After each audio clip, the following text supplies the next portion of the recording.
북한이 오는 10일 노동당 창건일 전후로 장거리 미사일 발사를 강행한다면 국제사회에 추가 제재가 있을 것으로 전망됩니다.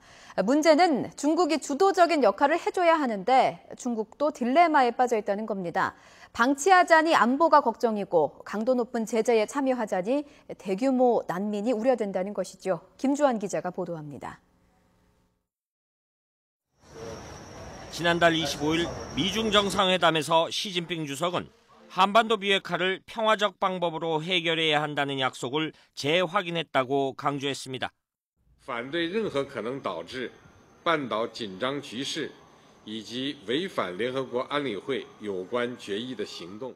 중국의 대한반도 정책이 과거와는 달라졌음을 또 한 번 확인하는 순간이었습니다.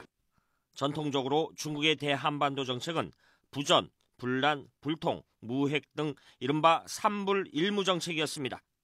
이것이 한반도 비핵화, 안정과 평화 유지, 대화를 통한 문제 해결로 바뀐 겁니다. 중국이 식량 지원 중단 등 실질적인 영향력을 행사할 카드가 있다고 하더라도 대북 제재에 주저하면서 대화를 통한 문제 해결을 강조하는 이유는 무엇 때문일까? 강도 높은 대북 경제 제재를 할 경우 대규모 난민이 우려되기 때문입니다. 아사 위기에 직면한 북한 주민은 북중 국경을 넘게 되고 동북지방으로의 탈북자 대열이 형성되면 중국에게는 큰 부담이 될 수밖에 없습니다. 중국 내부에서 최근 유럽 난민 사태를 북한과 연관지어 심도 있는 대책 마련에 착수한 것으로 전해지고 있습니다.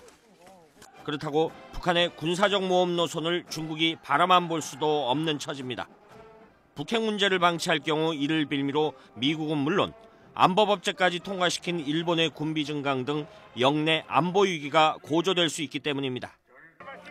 더욱이 스스로 책임대국을 강조하고 있고 국제사회 역시 중국을 명실상부한 G2로 인정하고 있는 상황에서 북한은 중국에게 양날의 칼로 작용하고 있습니다. YTN 김주환입니다.